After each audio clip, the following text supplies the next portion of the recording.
ensure your own safety, please avoid these areas.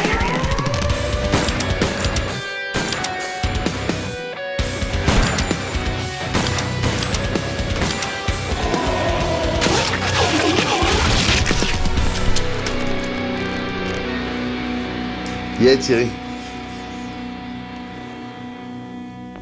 Alors effectivement, en ce début d'année, ça se dispute pas au niveau jeux vidéo, hein. On a un petit contenu. Mais bon, j'imagine qu'on va voir ça avec le sommaire. Et on commence ce classé 18+, avec un reportage consacré à Mordheim, City of the Damned. Et on conclut cette émission avec la critique de Death, un jeu qui oppose requin et plongeur. Mais tout de suite, les news. Merde, Josh, mais t'es promis. Non, j'ai dit. craque pas comme ça. Écoute, c'est pas. Tu le reverras. On continuera à le voir, ok? D'accord? On le reverra. Et en plus, regarde, vois le bon côté des choses. Là, t'auras 2 Noëls comme ça et 2 anniversaires, hein? C'est bien comme ça. T'étais très bien en plus. Je suis sûr qu'il est fier de toi là où il est maintenant. C'est vers Montreuil, c'est-à-dire. Dans la banlieue parisienne.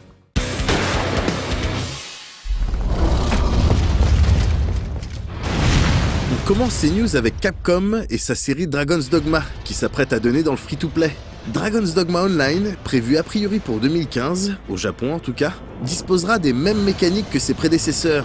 On traînera donc dans de l'action RPG, avec possibilité de s'accrocher à des monstres massifs. Ce qui change ici, c'est qu'à la place des pions qui vous accompagnent en temps normal, les joueurs pourront partir à l'aventure ensemble jusqu'à 4. À travers cette initiative, Capcom concrétise en quelque sorte ce que les joueurs attendaient depuis le premier Dragon's Dogma, même si le système de pions était pour le coup bien trouvé. Ce qui sonne moyennement doux à l'oreille en revanche, c'est cette dimension free-to-play, même si l'on ne sait pas encore ce dans quoi on sera invité à dépenser des sous. Cette annonce pose également la question du statut de Deep Down, lui aussi free-to-play, qui avait été annoncé il y a quelques temps et qui semblait donner dans le même genre que Dragon's Dogma, à base d'online, de guerriers et de dragons, avec toutefois un délire de téléportation et de futur. Quoi qu'il en soit, si vous voulez savoir à quoi vous attendre en termes d'affrontement, on vous invite à jeter un œil à la critique de Dark Horizon diffusée dans un précédent EXP.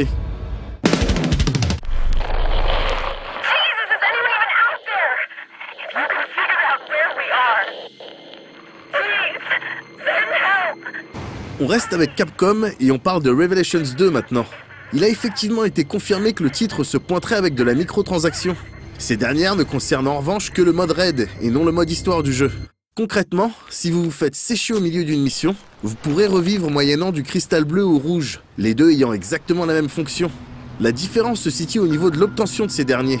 Les bleus s'acquièrent en accomplissant des missions journalières, alors que les rouges se payent avec du vrai argent. Pas de quoi casser 3 pattes à qui que ce soit donc, même si d'une manière générale, ce genre d'initiative nous fait personnellement toujours grincer des dents. On sera de toute manière amené à vous reparler très bientôt de ce Revelations 2, le premier épisode étant prévu pour le mois de mars prochain.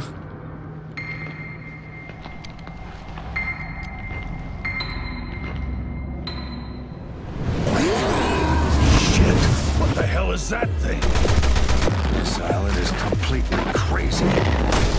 Where's Moira? I'm here, baby. Please be alive. Resident Evil.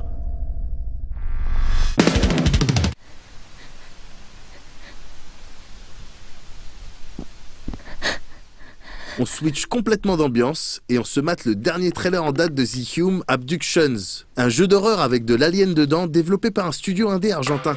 L'expérience, qui se vit à la première personne, vous place dans la peau de Holly Sanders, une mère de famille qui déprime un peu, surtout depuis que son mari a mystérieusement disparu.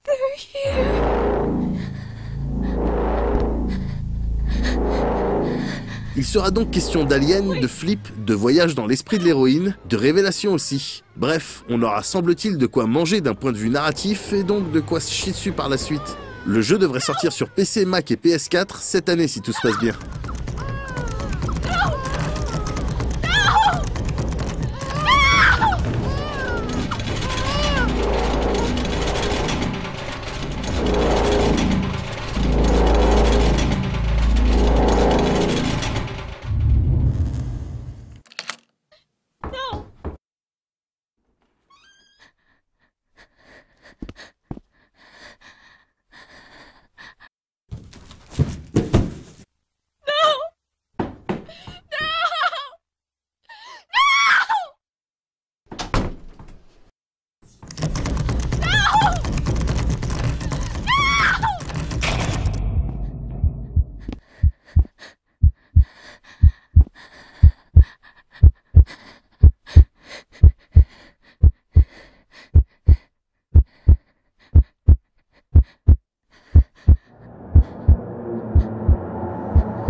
reste sur de l'Alien pour vous annoncer rapidement la disponibilité du 3e pack d'extension du mode survie pour Alien Isolation. Le but ici est d'accomplir une série de défis dans le temps imparti et de rester vivant dans le process. Pour s'en sortir, il s'agira donc de ruser, mais aussi de crafter de l'item grâce aux composants que vous récupérerez à l'issue de ces défis. Le jeu quant à lui continue de faire son petit bonhomme de chemin et se serait même écoulé aux dernières nouvelles à plus d'1 million d'exemplaires.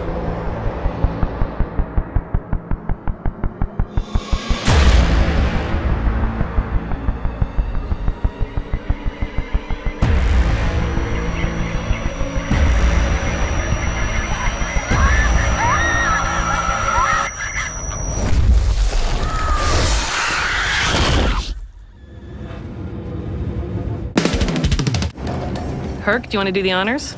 On n'ira pas jusqu'à dire qu'on l'attendait comme des fous, mais en avançant de la mort permanente et du temps limité, le DLC Escape from Durgesh Prison semblait prêt à apporter des choses assez intéressantes à Far Cry 4. Sorti le 15 janvier dernier, il s'est finalement présenté sous la forme d'une sorte de mission spéciale, certes à temps limité, et certes intransigeante quand il s'agit du game over, mais assez classique au demeurant. Il y est simplement question de rejoindre en une demi-heure un point précis de la carte, créé pour l'occasion, pour ensuite tenir la position pendant 10 minutes face à des vagues d'ennemis successives, le tout en solo ou en coopération. Ça n'enlève pas au DLC un côté speedrun pas vilain, mais ça reste un poil décevant, compte tenu de ce qu'il avait l'air de pouvoir apporter. En tous les cas, ça vaut ce que ça vaut, mais Kim et Harry, qui nous présentent Escape from Durgesh dans son trailer de lancement, ont l'air de trouver ça très cool. It's been wonderful chatting with you, Pagan.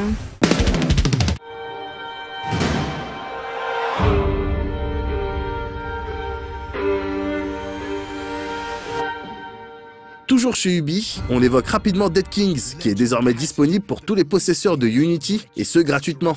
Une manière peut-être de s'excuser pour l'aspect super bancal de Unity lors de sa sortie. Les joueurs peuvent donc visiter Saint-Denis et ses sous-sols qui semblent détenir plein de réponses aux questions qu'Arnaud se pose. The ghosts roam the shadows of forgotten men. Outre les nouveaux costumes et les nouveaux environnements que l'on peut découvrir, lanterne en main, ce DLC se pointe avec de la nouvelle arme, le mortier guillotine, qui permet de sécher des groupes à distance comme au corps à corps. Les die-hard fans de la série et du dernier épisode verront en ce DLC une manière agréable de prolonger l'aventure, d'autant que le délire est gratuit. Mais si vous n'avez pas spécialement accroché à Unity, passez clairement votre chemin.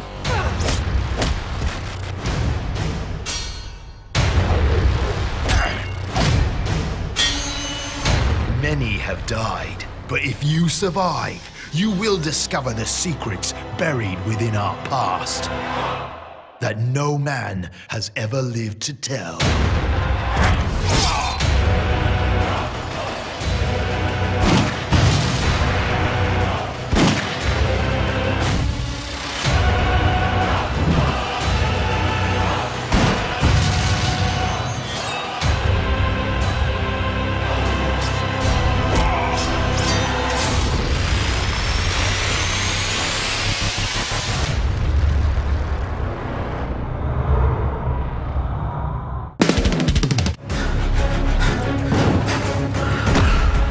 On redynamise l'émission et on se mate le trailer de lancement de Dying Light, qui vient tout juste de sortir chez nous.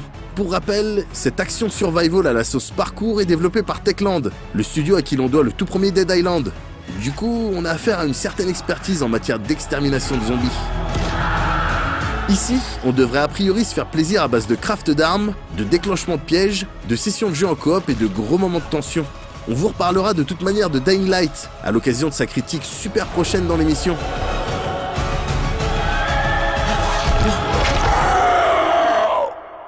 All right, I'm in. Tu as trouvé un moyen de m'abattre? J'en ai même plusieurs. Il y a quelques années, on pensait que la série des Mortal Kombat était définitivement morte et enterrée. En 2011, NetherRealm nous a prouvé que, ouais, éviscérer ses adversaires à coups d'éventail dentelé et de chapeaux tranchants pouvait toujours être cool, pour peu qu'on ait à côté un game system pas trop déconnant. Tout comme le fait de finir ses adversaires en les délestant de leur colonne vertébrale, à condition qu'on ait à côté de ça une direction artistique solide et que l'on soigne l'animation de ses personnages. Alors aujourd'hui, on va pas trop s'étendre sur la suite de ce reboot, qui devrait arriver dans nos salons en avril prochain. Déjà parce que ce trailer est court, mais aussi parce qu'on a récemment eu le jeu en main, et qu'on aura l'occasion de vous en reparler plus longuement dans un prochain classé 18+.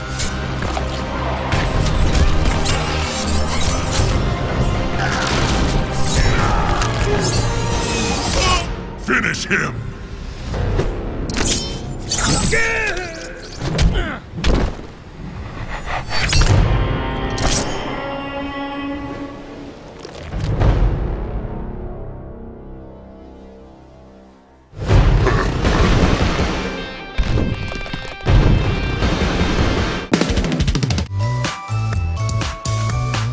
Et on termine ces news 18+, avec quelque chose de beaucoup plus léger.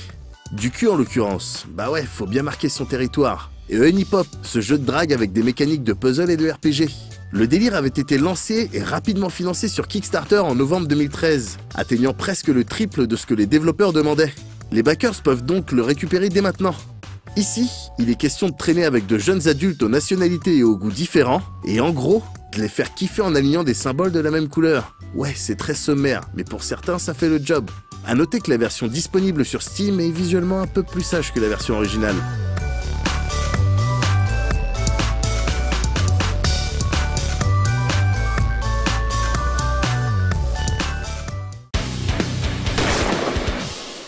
Alors vite fait, Moguri, avant de lancer les hostilités, juste on précise, classé 18+, c'est une émission qui se présente à deux. Ah bah oui. Parce qu'il y a le S, il y a le S à classer. Et aussi parce que des fois, dans 18+, il y a des sujets qui font peur. Il y a des jeux de peur. Il y a des jeux de peur. Des jeux de pistolet. Donc voilà. On préfère être à deux pour affronter ça. Idéalement. Donc là, en l'occurrence, c'est toi, mais d'autres fois, ça sera Aymeric, en fonction des sujets. On a pris celui qui a le plus d'expérience un petit peu pour la première, c'est normal. Exactement, non, mais oui, bien sûr, on essaye d'assurer, parce que c'est pas facile de passer derrière le Falcon. Voilà. Et alors, pour revenir sur les news, qu'est-ce que tu penses de cette histoire de cristaux dans Revelations 2? Bah écoute, c'est donc, tu vois, tu prends l'effet. Ouais.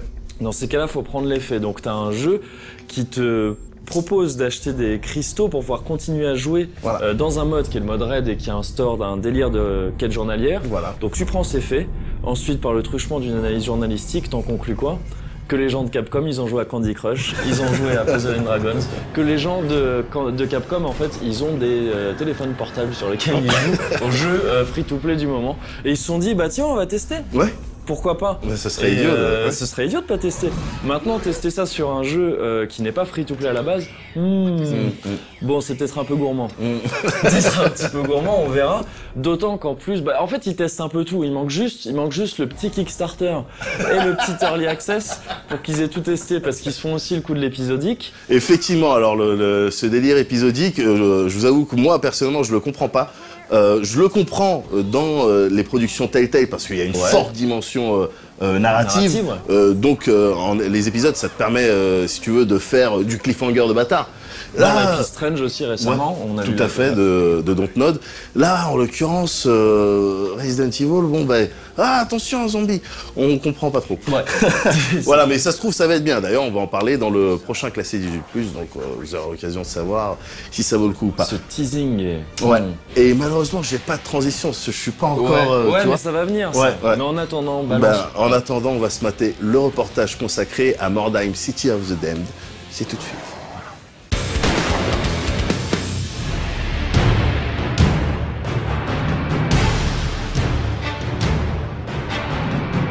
C'est en participant à un event organisé par Focus Home Interactive et s'étalant sur toute une journée qu'on constate que l'éditeur français s'est débrouillé pour faire développer un paquet de titres issus de l'univers Warhammer. Mais ce ne sont pas les Battlefleet, Blood Bowl ou encore Space Hulk qui nous intéressent aujourd'hui, mais plutôt Mordheim. Ce jeu de figurines se déroulant dans l'univers de Warhammer met en scène plusieurs clans qui se fritent pour le contrôle de la ville de Mordheim, en grande partie détruite suite à la chute d'une comète massive. Cette dernière a toutefois rapporté avec elle des pierres magiques aux propriétés incroyables, d'où la querelle constante entre plusieurs factions. Et c'est sur ces bases que Rock Factor, un studio canadien, a essayé de construire son jeu de stratégie. Un petit challenge tout de même, dans la mesure où il n'est pas forcément évident de transposer le kiff d'un jeu de plateau en jeu vidéo, chose dont le directeur du studio Yves Bordelot semble être conscient. La première notion à observer lorsqu'on va commencer à bâtir, je dirais, le début du design, c'est de se dire, OK, on fait une adaptation et non pas une translation un pour un. Parce que on a vu dans le passé, les translations un pour un, ça fonctionne pas. Il faut vraiment adapter.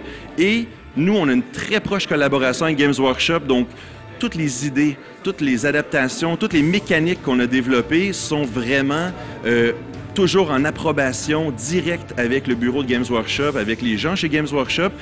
Et on a une connaissance très profonde du milieu, je dirais, de tout ce qui est Warhammer Fantasy, qu'est-ce qui est Mordheim en particulier. Mon directeur artistique est une encyclopédie vivante de Warhammer. C'est assez incroyable. Donc, ça nous aide beaucoup à avoir, je dirais, à avoir des bonnes notes avec Games Workshop et de faire un jeu qui va plaire autant aux néophytes qu'aux gens qui ont joué aux jeux de plateau qui sont ultra hardcore. Donc c'est quelque chose, je pense, qui s'apprend et au fur et à mesure, on s'améliore. Mais pour nous, ça va bien jusqu'à date. On a une très bonne réponse. L'univers de Mordheim City of the Damned est clairement sombre, et le jeu de figurines dispose de règles parfois extrêmes, surtout lorsque l'un de vos personnages est mis hors combat. Le studio semble vouloir conserver cet esprit en installant des mécaniques similaires. Premièrement, c'est que la nature de Mordheim, intrinsèquement, c'est hardcore. Le jeu de plateau était super hardcore, donc dévier de cela aurait été vraiment une abomination, je crois, pour les gens qui connaissent la propriété intellectuelle. Ça aurait été... Non, il n'y en était pas question. Ça, c'est numéro 1. Numéro 2, je crois que le hardcore est très... c'est très populaire ces temps-ci. Donc, les roguelikes, par exemple, Dark Souls, Demon's Souls et compagnie, c'est la mode, quand même. Et on s'est dit, pourquoi pas? Si c'est la mode et en plus c'était ça le jeu original, on serait quand même assez idiot de se passer de cet élément. Et nous, comment on a décidé de le tourner? On est vraiment resté très proche du jeu de plateau. Donc, lorsqu'on va jouer et qu'un personnage tombe au combat, il est mis out of action, comme on dit, et à la fin, lorsque le combat est terminé, on fait un roulet de dés virtuel, finalement, pour savoir son sort. Donc, est-ce qu'il est seulement tombé inconscient? Pas de problème. Est-ce qu'il a eu un bras coupé, un œil crevé, une jambe coupée? Bref, même la mort, peut-être qu'il est décédé. Donc, c'est vraiment... on est resté avec les mêmes règles que le jeu de plateau. Donc, faut faire attention lorsqu'on joue en mode hardcore, parce qu'on a un mode exhibition aussi. Il faut pas oublier, exhibition, c'est pour se pratiquer. En ce moment, le jeu est en early access et c'est seulement en mode exhibition. Donc, il n'y a pas grand risque, mais il n'y a pas beaucoup de récompenses. Donc, dans le mode hardcore qui va s'en venir dans les prochaines semaines, ou très rapidement, ça va être sans pitié.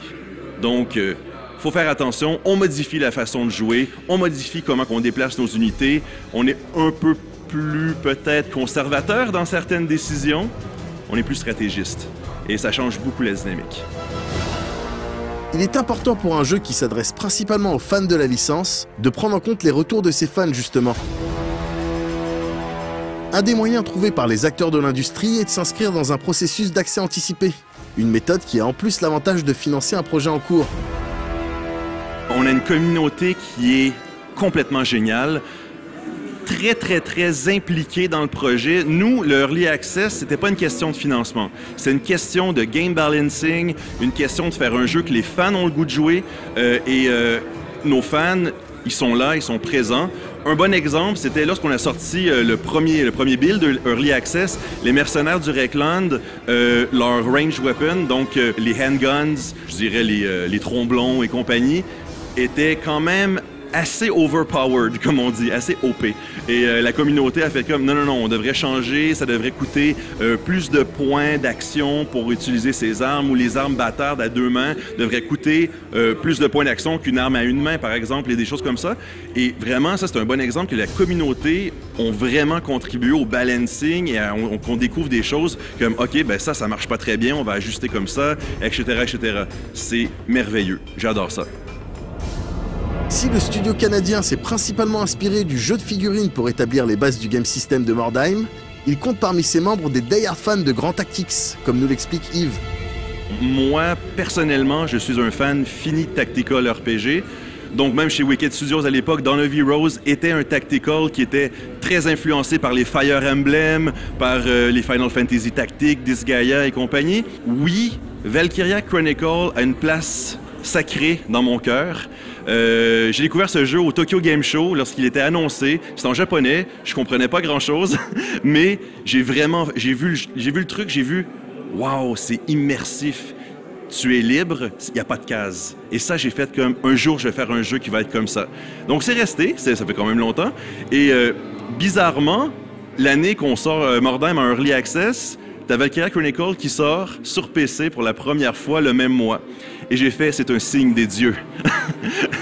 Donc, Valkyria, oui, c'est une bonne influence. XCOM est une influence incroyable. Et les oldies but goodies, comme on pourrait dire, Shining Force, Fire Emblem, War Song, Langrisser et compagnie, tous les tactical turn-based, je crois que je les ai tous joués, et mes designers aussi. Donc, c'est sûr qu'on a puisé les éléments qui pouvaient s'appliquer à Warhammer et Mordheim, finalement. Et même, je dirais, si on reste dans le Warhammer Fantasy RPG, la dernière version de Fantasy Flight, avec les espèces de dés iconiques et les cartes, ben on s'est inspiré un peu de ça aussi. Parce qu'il y a des points de manœuvre, il y a des cartes de manœuvre et des cartes d'action. Donc on s'est dit, ça peut fonctionner comme système également. Donc on a pris des bonnes inspirations un peu partout, et surtout des trucs qui viennent de nous à force d'itérer et d'itérer.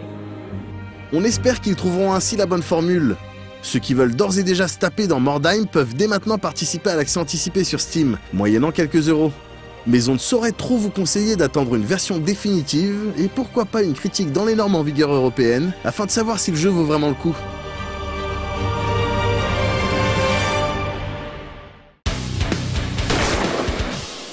Voilà pour cette petite interview. Alors moi j'aime bien aller aux journées Focus. Ils avaient fait ça l'année dernière. Et cette année encore, en fait ça te permet de voir des jeux, un développement vraiment early, quoi. C'est-à-dire tu vois de la pré-alpha, tu vois les mecs, tu discutes avec eux, t'es encore dans l'intention, mais du coup t'es encore aussi dans le rêve. C'est une game jam, quoi. Ouais, c'est presque ça. Les mecs comptent, on aimerait bien rajouter ça, et ça, et ça. Et ils sont dans leur kiff, et ça te permet de suivre le développement d'un jeu, vraiment limite quasiment de A à Z. Donc je trouve ça vraiment agréable. Tu connais un petit peu Mordheim, toi? Alors ouais, je connais Mordheim, pas énormément de jeux, parce que j'ai juste vu des trailers, tout ça, je l'ai pas vu comme toi à tourner, mais moi je connais le jeu de base, en fait, le jeu de figurines, parce que j'étais dans ce délire-là. J'ai été dans ce délire-là, dans le délire des figurines, c'est-à-dire Warhammer, Mordheim c'est un dérivé de Warhammer. Bon, j'y ai pas beaucoup joué parce qu'en fait, moi, je passais plus de temps à peindre des figurines. Si tu veux, je suis un éternel insatisfait, en fait. Donc, et je peins très mal, en plus, sur les figurines. Enfin, je peignais très mal, ça se trouve aujourd'hui, je suis un tueur, je sais pas. Et donc, j'étais jamais satisfait de mes figurines. Donc, je pouvais pas les amener sur un plateau. Si tu veux, dans ce contexte de jeu, je pouvais pas me permettre d'arriver avec une figurine mal faite. Bien sûr.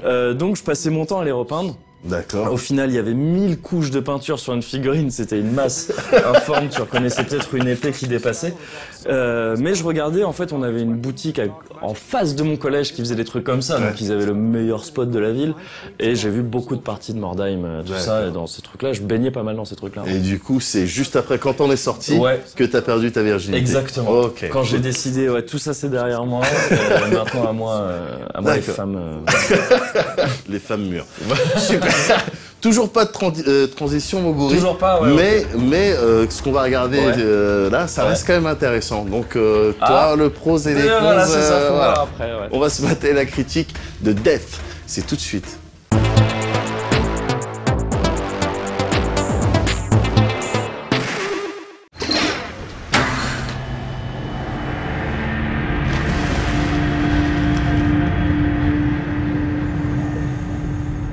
La peur de se faire becter par des requins en haute mer. Voilà un sujet qui a souillé bon nombre de frocs depuis la nuit des temps. Cette phobie a évidemment contaminé un paquet de gens suite aux Dents de la Mer de Spielberg, mais elle reste encore aujourd'hui super réelle pour certaines personnes, alors même qu'elle relève complètement de l'irrationnel. Des scientifiques se sont même penchés sur le délire pour prouver qu'en allant se baigner en Floride, il y avait statistiquement plus de chances de se faire tuer par une noix de coco qui vous tombe sur la gueule que de se faire croquer par un squale. Les gens sont bêtes et ont peur, en règle générale, de ce qu'ils ne connaissent pas. C'est ce que je me dis en tout cas, et c'est peut-être ce détachement, cette immunité totale à la squalophobie qui m'a permis de jeter un œil de manière sereine à Death. Parce que pour moi, la peur des requins n'a pas de sens, par opposition à celle des araignées par exemple, qui elle est beaucoup plus justifiée. Non mais c'est vrai, rien que d'un point de vue venin déjà. Bon les requins en sont dépourvus, tu vois. Autre exemple, s'il en fallait, t'as pas de requin qui dégage de la haine par exemple. Ça n'existe pas, contrairement aux araignées. Idem pour les 8 pattes, t'as pas de requin avec 8 pattes. 8 putains de pattes, putain, c'est même pas un chiffre rond.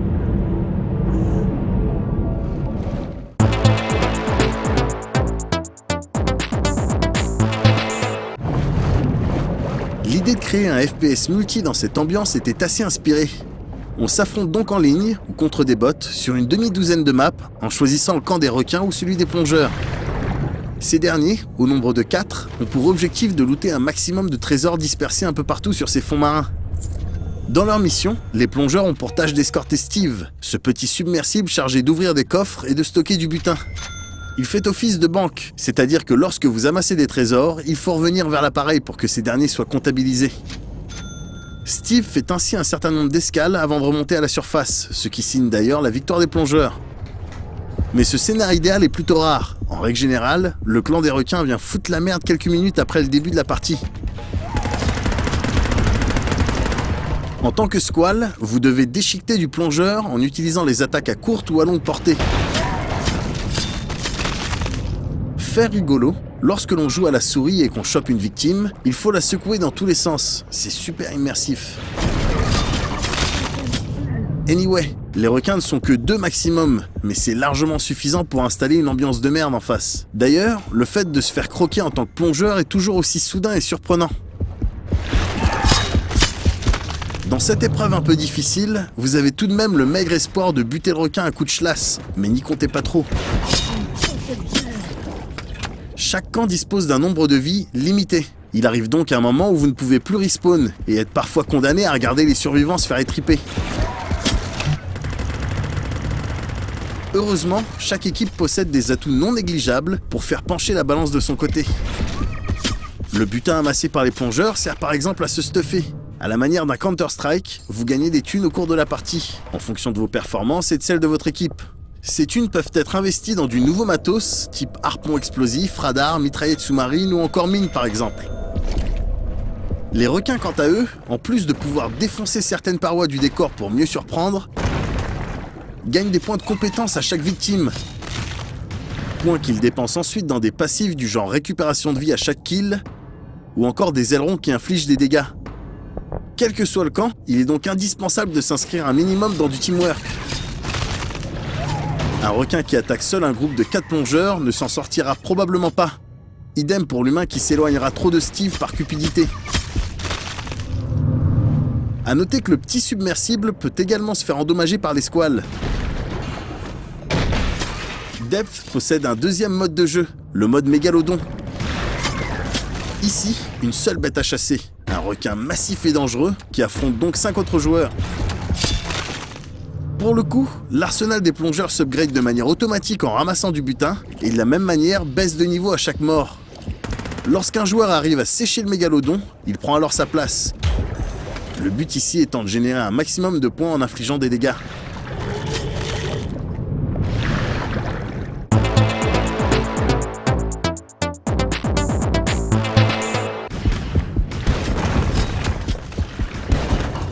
Loin, très loin d'un Evolve en termes de mécanique de jeu et de dimension coop, Devs arrive toutefois à divertir grâce à une ambiance bien choisie qui parle à tout le monde.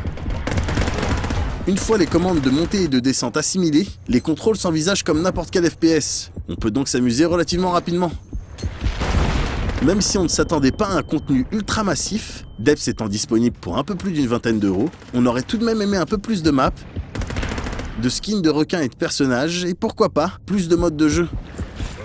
Mais Digital Confectioners, le studio indé derrière Depth, semble assurer le suivi de son jeu en proposant régulièrement de la mise à jour gratuite. Il n'est donc pas improbable d'avoir d'ici quelques mois une version encore plus intéressante du jeu. En attendant, on peut le conseiller à ceux qui n'ont pas spécialement peur des fonds marins, qui aiment la compète et qui disposent d'un peu de thunes à mettre dans ce qui relève plus du délire que de la bombe vidéoludique.